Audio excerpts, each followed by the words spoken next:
Hello guys, स्वागत है आपका सिटीजन जी चैनल पर। और आज आप देखने वाले हो 2021 में रिलीज हुई American loop horror film lucky.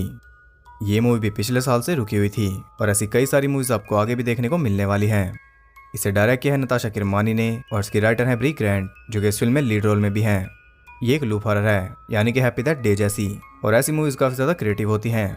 तो ऐसी यूनिक और इंटरेस्टिंग वीडियोस देखते रहने के लिए चैनल को सब्सक्राइब करके बेल नोटिफिकेशन जरूर से ऑन कर लो, तो आगे मुझे वीडियो बनाने की मोटिवेशन मिलती रहे और आपको वीडियोस की नोटिफिकेशन। ये फिल्म ऐसी है कि इसे देखने के बाद भी हमें अच्छी खासी डिस्कशन करनी पड़ेगी, तो एंड में हम यही काम करेंगे और मैं आपको अपनी कुछ थ्योरीज भी बताऊंगा। तो ज़्यादा देर ना करते हुए जल्दी स्टोरी स्टार्ट करते हैं।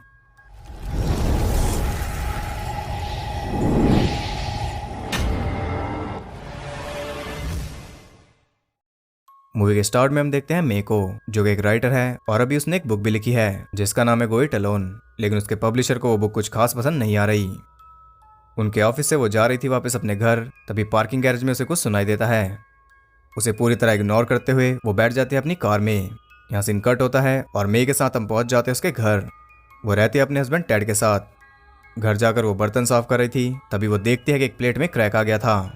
थोड़ा जोर लगाने पर वो प्लेट टूट जाती है। खैर, इसके बाद वो बैठकर टेड से बातें कर रही थी, तभी वो देखती है कि टेबल पर एक कांच का टुकड़ा पड़ा था। वो कहती है कि किसी के लिए खतरनाक हो सकता है, और उसके जवाब में टेड भी बड़े क्रीपी तरीके से कहता है, हाँ सच में। रात को वो सोने की तैयारी कर रहे थे, तब हम देखते हैं कि मे की उंगली में एक कांच का टुकड़ा फंसा हुआ था। खैर, वो दोनों सो जाते हैं, लेकिन आधी रात में मे को कुछ सुनाई देता है। वो उठकर चेक करती है और देखती है कि उनके गार्डन में एक अजीब सा आदमी खड़ा था। वो जल्दी से टेड को ये सब बता देती है और टेड कहता है कि वो वही आदमी है जो हर रात हमें मारने आता है। ये बात वो ऐसे कह रहा है जैसे उनके घर दूध वाला आता हो। मे काफी चिंता में थी क्योंकि इसे कुछ भी समझ नहीं आ रहा। वहीं टेड एकदम शांत है, मानो इसका रोज का काम हो। एक गोल्फ क्लब उठाकर वो जाता है उस किलर को मारने और उसके पीछे पीछे मे भी जाती है। लेकिन नीचे जाकर वो देखती है कि उस किलर ने टेड को बेहोश कर दिया था। टेड के बाद अब आ रही थी मे की। ये हम किलर को भी ठीक से देख पाते हैं। उसके चेहरे पर एक अजीब सा मास्क है जो कि बेसिकली उसके फेस को ब्लर कर रहा है। और आप यही सोच रहे होंगे कि शायद ये किलर टेड है, क्योंकि ये बिल्कुल उसके जैसा लग रहा है। लेकिन मैं आपको इतनी गारंटी दे सकता हूँ कि ये टेड नहीं है। शायद किसी रीजन से किलर को टेड जैसा दिखाया जा रहा है। खैर, वो मे को मारने ही वाला था कि तभी बीच में आ जाता है टेड और वो मे को बचा लेता है। किलर को मारकर वो बड़े आराम से वहां से जा रहा था, तब मे कहती है कि अब किलर का क्या करना है। टेड कहता है कि अब तक तो वो चला भी गया होगा और वो एकदम सही था। ये काफी हैरानी की बात है कि टेड उस किलर के बारे में इतना सब कुछ जानता है, जैसे कि वो रोज ही उसे फेस करता हो। लेकिन फिर मे उसके बारे में क्यों नहीं जानती? वो दोनों एक ही घर में तो रहते हैं। पुलिस को बुलाकर वो उन्हें सब कुछ बता देते हैं और पुलिस उन्हें कहती है कि तुम लकी हो जो उस किलर से बच गए। खैर, अगली सुबह जब मे उठती है तो वो सोच रही थी कि शायद वो सब एक बुरा सपना था, लेकिन टेड कहता है कि वो कोई सपना नहीं था। एक किलर हर रात यहाँ आता है हमें मारने के लिए और टेड से ज्यादा वो मे को मारना चाहता है। ये सब सुनकर मे और ज्यादा परेशान हो चुकी थी। टेड उसे आराम से समझाने की कोशिश कर रहा था, लेकिन वो टेड के ऊपर ही चिल्लाने लगती है, वो भी बहुत ज्यादा गुस्से में। इसका रिजल्ट ये निकलता है कि टेड घर से चला जाता है ये कहकर कि मैं तब वापस आऊंगा जब तुम शांत हो जाओगी। मैं सारा दिन उसका फोन ट्राई करती है, लेकिन कोई फायदा नहीं होता। तब वो कॉल करती है टेड की सिस्टर सैरा के पास और उससे टेड के बारे में पूछती है और किलर के बारे में भी बता देती है। सैरा कहती है कि टेड यहाँ नहीं है, और किलर के बारे में सुनकर वो कहते हैं कि तुम लकी हो जो बच गई। ऐसे ही रात हो जाती है और मैं उस किलर के लिए तैयार थी। आज उसे अकेले ही किलर को फेस करना होगा। किलर भी टाइम से पहुंच जाता है और वो पागलों की तरह मे की तरफ बढ़ रहा था, लेकिन मैं बड़े आराम से सीढ़ी से धकेल कर उसे मार देती है। मर तो वो चुका था, लेकिन पलक झपकते ही वो गायब हो जाता है। पुलिस आती है फिर से सवाल जवाब करने, और इस बार पुलिस वाले का ध्यान जाता है उस कांच के टुकड़े पर जो टेबल पर रखा था। वो भी सेम लाइन बोलता है कि ये किसी के लिए खतरनाक हो सकता है। यहाँ हमें यह भी पता चलता है कि टेड मे को पहले भी छोड़कर जा चुका है, क्योंकि मे ने उसे चीट किया था। अगले दिन हो जाती है सैरा के घर और उसे पता चलता है कि टेड अपने पेरेंट्स के घर है। इसके बाद हो जाती है अपनी बुक साइनिंग पर, जहां हम देखते हैं उसके असिस्टेंट ईडी को, जो कि वहां पर लेट आई थी। अब इस बुक साइनिंग पर एक चीज ध्यान देने लायक है, और वो है ये कुकीज, जो कि हैप्पी के बजाय सैड हैं। ये मे की हालत दिखा रहे हैं। वो खुश होकर ये बुक साइनिंग नहीं कर रही, और मे भी वो जिंदगी में खुश नहीं है। खैर, इस रात भी वो किलर के लिए तैयार थी, और जैसे किलर आता है उसे स्टैब करके मार देती है, और हर बार की तरह पलक झपकते ही वो गायब था। अब ये तीसरे दिन लगातार पुलिस आ रही है, लेकिन ये किलर को नहीं पकड़ पाए। ये ऑफिसर भी मेरे को यही कहता है कि वो लकी है। अब अगले दिन में टेड का फोन ट्राई कर रही थी कि तभी उसे कुछ सुनाई देता है। इस बार वो किलर दिन में ही आ गया। यहाँ वो बड़े आराम से उसे मार देती है और गायब तो उसे होना ही था, लेकिन ध्यान देने वाली बात यह है कि वो दिन में भी आ रहा है। रात को मे के घर के बाहर पुलिस तैनात थी, लेकिन रात को वो आता ही नहीं क्योंकि वो तो दिन में ही आ गया था और उसका टाइम टेबल थोड़ा बदल गया है। अगले दिन भी वो इसी टाइम आता है और इस बार तो उसने मे को हर्ट भी कर दिया था, फिर भी मे उसे मार ही देती है और आगे तो आपको पता ही है कि वो गायब हो गया। अभी मे उस किलर से फ्री हुई थी कि तभी वहां आ जाता है उसका एडिटर रॉब। वो उसे बताने आया है कि पब्लिशर उसके साथ एक और बुक करना चाहते हैं। साथ में वो ये भी कहता है कि तुम लकी हो जो तुम्हें एक और बुक मिल रही है। एक तो वो पहले से परेशान थी, ऊपर से रॉब की बातों ने आग में घी का काम किया था। मे उसके ऊपर बरस पड़ती है और कहती है कि पहली बुक में मैंने हद से ज्यादा मेहनत की थी, तब जाकर मुझे ये बुक मिली है, ना कि लक की वजह से। अब रॉब वहां से चला जाता है और रात को मैं टेंशन फ्री थी क्योंकि वो किलर दिन में आ गया था, लेकिन यही तो वो गलत है। वो रात में फिर से आता है क्योंकि शायद वो ओवर टाइम कर रहा है। क्या इस बार किस्मत से बाहर पुलिस खड़ी थी। मैं उनके पास जाती है, लेकिन पुलिस को उनके घर में कोई नहीं मिलता, ना ही उन्होंने किसी को अंदर आते देखा।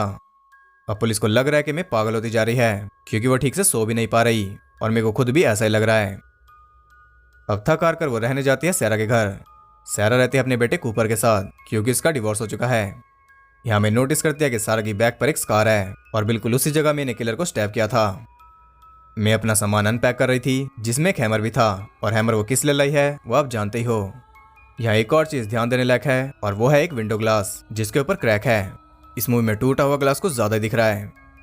अब मैं आराम से बैठकर कुछ काम कर रही थी कि तभी उसे कुछ सुनाई देता है। वो जाकर चेक करती है और देखती है कि वो किलर वहां भी पहुंच चुका था और उसने सैरा को मार डाला था। वो कूपर को पुलिस बुलाने के लिए कहती है और खुद करती है उसका सामना। यहाँ भी वो बड़े आराम से उसे मार देती है, लेकिन उसे मारते ही वो खुद भी बेहोश हो जाती है। जब उसे होश आता है तब तक पुलिस वहां पहुंच चुकी थी और वो किलर भी गायब था। अब यहाँ से ढेर सारे सवाल पूछे जाते हैं जिनसे वो पक चुकी थी। रोज यही सब तो होता है। मैं कहते हैं कि तुम किलर को कब पकड़ोगे, तुम्हारे सवाल कब से चल रहे हैं, मुझे याद भी नहीं। वो अफसर कहता है कि पार्किंग गैराज से। ये उसी पार्किंग की बात कर रहा है जो हमने फिल्म के स्टार्ट में देखी थी, जहाँ मेरे को कुछ सुनाई दिया था, लेकिन वहां तो कुछ हुआ ही नहीं था, ना ही पुलिस बुलाई गई थी। फिर ये क्या बात कर रहा है। सवालों से तंग आकर मैं वहां से निकल जाती है और कार में बैठते ही वो पहुंच जाती है उसी पार्किंग में जो हमने फिल्म के स्टार्ट में देखी थी, जहां पर सीन कट हुआ था। वो देखती है कि वहां एक किलर घूम रहा है जो कि उसके वाला किलर नहीं है। वो किलर है उसके असिस्टेंट ईडी का। मैं उसे बचाती है और यहाँ में पता चलता है कि ईडी के साथ भी रोज यही हो रहा है। तभी वो उस दिन बुक साइनिंग पर लेट आई थी, लेकिन सिर्फ इन दोनों की प्रॉब्लम नहीं है। वहां पर हम ढेर सारी लड़कियों को देखते हैं जो कि अपने अपने किलर से लड़ रही थी। अब तो आपको ये मूवी समझ आ ही गई होगी। ईडी कहते कि हमें उनकी हेल्प करनी चाहिए, लेकिन मैं मना कर देती है। वो कहते हैं कि मैं तुम्हें जानती थी इसलिए मैंने तुम्हारी हेल्प की, बाकी सबका मैं कुछ नहीं कर सकती। वो ईडी को भी उसके हाल पर छोड़कर चल देती है और तभी उसका किलर वहां पहुंचकर ईडी को मार देता है। वो जल्दी से कार में बैठकर वहां से निकलती है और देखती है कि उसकी कार में टैड था। आपको याद होगा कि टैड ने जाते हुए कहा था कि मैं तब वापस आऊंगा जब तुम शांत हो जाओगी। अब फाइनली वो दोनों मिल गए, लेकिन ये मूवी का एंड नहीं है। वहां पर पहुंच जाता है वो किलर और वो टैड को मार देता है। मेरे को समझ नहीं आ रहा कि वो ये सब खत्म कैसे करे, ये किलर कैसे रुकेगा। मैं खुद से ये सवाल कर रही थी और उसे जवाब मिल जाता है। वो टेबल पर रखा हुआ वही कांच का टुकड़ा उठाती है और उस किलर को मार देती है। आप देख सकते हो कि वो दोनों एग्जैक्टली सेम पोजीशन में एक दूसरे के सामने हैं। और ध्यान देने वाली बात यह है कि गर्दन में स्टैब करने के बाद भी उस किलर का खून नहीं निकल रहा और ना ही इस बार वो गायब हुआ। यहाँ में उतारती है उसका मास्क और उसका चेहरा देखकर वो हैरान थी, और आप भी होने वाले हो, क्योंकि उसका एक चेहरा था ही नहीं, उसके हजारों चेहरे थे। इसी के साथ यहाँ ये मूवी हो जाती है एंड। तो स्टार्ट में हमें कुछ समझ आ ही नहीं रहा था कि आखिर मूवी में चल क्या रहा है, लेकिन एंड तक आते आते तो हम सब कुछ समझ चुके थे। ये मूवी एक सोशल कमेंट्री है। इसमें आज के टाइम में वुमेन्स के हालात दिखाए गए हैं।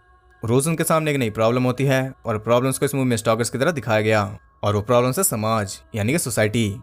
पहले प्रॉब्लम्स कम होती हैं यानी कि सिर्फ रात में आती हैं, लेकिन बाद में खत्म होने के बजाय प्रॉब्लम्स बढ़ती जाती हैं यानी कि किसी भी टाइम आने लगती हैं या फिर दिन में कई बार भी।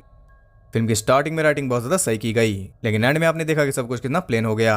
वहां एकदम से सारा कुछ दिखा दिया गया। ये ऐसा हो गया कि स्टार्टिंग से तो बहुत संभाल संभाल कर मूवी दिखाई जा रही थी, एक एक लाइन भी सोच समझ कर बोल रहे थे, लेकिन एंड में उन्होंने एकदम ही सब कुछ बताना चाहा। अब अगर बात करें इसकी एंडिंग की तो वो भी बहुत ज्यादा कॉम्प्लिकेटेड है। एंड में मैंने किलर को मार दिया, लेकिन ना तो उसका खून निकला और ना ही वो हर बार की तरह गायब हुआ, क्योंकि असल में मैंने खुद को मारा था। उसने सुसाइड कर लिया। प्रॉब्लम से छुटकारा पाने का उसने ये तरीका निकाला, यानी कि जो लाइन उसने पार्किंग में कही थी असल में वो प्रॉब्लम्स का सोल्यूशन था, ना कि मूवी की एंडिंग। उसने कहा था कि मैं सबकी हेल्प नहीं कर सकती, सबको अपना खुद देखना होगा, लेकिन ऐसा नहीं है, हर कोई एक दूसरे की हेल्प कर सकता है। यही था असली सोल्यूशन जो कि आमतौर पर देखने को नहीं मिलता। एंड में उस किलर के काफी सारे चेहरे थे जो कि बेसिकली सोसाइटी का मेटाफोर है। वैसे मूवी मेटाफोर से भरी हुई थी, चाहे इसकी लाइन्स हो या फिर सीन्स। मे की बुक का टाइटल था गो इट अलोन और यही वो पूरी मूवी में कर रही थी। आपने एक और चीज नोटिस की होगी कि वो किलर मे से काफी भारी भरकम था, फिर भी मे उसे बड़ी आसानी से मार दिया करती थी। ये भी एक तरीका हुआ बताने का कि प्रॉब्लम्स हमेशा खतरनाक दिखती हैं, लेकिन उनसे डरना नहीं चाहिए। अगर उनका सामना करो तो वैसे ही सॉल्व हो जाती है। ये अलग बात है कि हर रोज नई प्रॉब्लम आ जाएगी और ये सबके साथ है। अब जो प्रॉब्लम इस मूवी में दिखाई गई वो असल में थी क्या? वो थी डोमेस्टिक वायलेंस, फिजिकल अब्यूज और इव टीजिंग। डोमेस्टिक वायलेंस का एग्जाम्पल ये है कि हर रात किलर आता है मारने। इसका मतलब यही हुआ कि हर रात किसी के साथ डोमेस्टिक वायलेंस होती है। और हमने सैरा की बैक पर एक स्कार भी देखा था जो कि इस बात को दर्शाता है, इसलिए उसने डिवोर्स लिया। आपने एक और चीज देखी कि किलर के आने पर टैड एकदम शांत था, लेकिन मैं चिंता में थी। ये में मैरिज का एंगल दिखाया गया जो कि पूरी मूवी में चल रहा था। प्रॉब्लम्स को हस्बैंड आराम से डील कर लेता है क्योंकि वो ऑलरेडी उन्हें फेस कर रहा है, लेकिन जब वाइफ उन प्रॉब्लम से परिचित होती है तो वो घबराई जाती है क्योंकि उसे उनके बारे में कुछ नहीं पता। यही रीजन है कि एक ही घर में रहने के बावजूद भी टैड उस किलर के बारे में जानता था और मैं नहीं जानती थी। ऐसा नहीं है कि वो सिर्फ लड़कियों को ही मार रहा था, उसने आदमियों को भी मारा, यानी प्रॉब्लम तो सबके ऊपर है। और इस मूवी में मैरिज का पूरा डल फेस दिखाया गया, जैसे कि चीटिंग या फिर अलग होना और उसके बाद की प्रॉब्लम्स। बेसिकली अलग होने के बाद प्रॉब्लम बढ़ रही थी, यानी कि दिन में 2 बार भी आने लगी थी। इस मूवी में उनकी मैरिज को रिप्रेजेंट किया है ग्लास ने, जिसमें क्रैक्स थे और हल्का सा जोर देने पर ही वो टूट रहे थे। ये इस मूवी में हुआ। मैं चिल्लाई और टैड उसे छोड़कर चला गया। साथ ही एक ग्लास बार बार पॉइंट आउट किया जा रहा था, जिसका काफी मेजर रोल निकला और वो ग्लास ऑलरेडी ब्रोकन था। अब बात करते हैं मूवी के टाइटल के बारे में। तो लकी वर्ड मूवी में काफी बार यूज किया गया। एक बार तो मैंने उसका जवाब भी दिया और यही जवाब हर जगह अप्लाई होता है। वो लकी नहीं थे। पहले टैड ने फाइट बैक किया इसलिए वो बचे, बाद में मैं ने फाइट बैक किया इसलिए वो बची। लकी कोई नहीं है, ना मैं ना आप। अब ये तो हो गई सभी नॉर्मल थ्योरीज। अब आ जाते हैं डार्क थ्योरी पर। आपने देखा कि स्टार्टिंग में पार्किंग वाले सीन पे मूवी कट होती है और एंड में फिर से वहीं पहुंच जाती है। पुलिस वाले ने भी उस पार्किंग का जिक्र किया था, जबकि हमने वहां कोई क्राइम होता नहीं देखा था। तो मेरे मुताबिक उस दिन वहां मे के साथ कुछ हुआ होगा, जैसे कि रॉबरी या फिर रेप। उसी के बाद से वो ट्रॉमा में चली गई और उसने अपनी एक दुनिया बना ली जिसमें उसके साथ ये सब रिपीट हो रहा है। मेरी थ्योरी के हिसाब से टैड भी उसे पहले छोड़कर जा चुका था जब उसने टैड को चीट किया था। ना तो कोई मे की बात सुन रहा था और ना ही कोई इसका काम कर रहा था, पुलिस भी नहीं, क्योंकि मैं इसी तरह दुनिया को देखने लगी थी। तो हम कह सकते हैं कि वो मे की बनाई हुई एक दुनिया थी। तो यहाँ पर ये डिस्कशन एंड करते हैं। फिल्म मेकर्स ने ऐसा कुछ भी नहीं बताया, ये सिर्फ मेरी थ्योरीज हैं जिनसे आप एग्री कर भी सकते हो और नहीं भी। तो अगर आपको ये वीडियो और मेरा पसंद आए तो इसे लाइक और कमेंट जरूर करना, और ऐसी यूनिक और इंटरेस्टिंग वीडियोस देखते रहने के लिए चैनल को सब्सक्राइब करके बेल नोटिफिकेशन कॉल पर सेट कर लो, ताकि नोटिफिकेशन भी टाइम से आपको स्टॉक कर सके। और ज़्यादा कनेक्टेड रहने के लिए आप मुझे इंस्टाग्राम पर फॉलो कर सकते हो, वहाँ आपको बहुत कुछ जानने के लिए मिल जाएगा। तो मैं मिलता हूँ आपसे अगली वीडियो में, तब तक के लिए सबको बाय।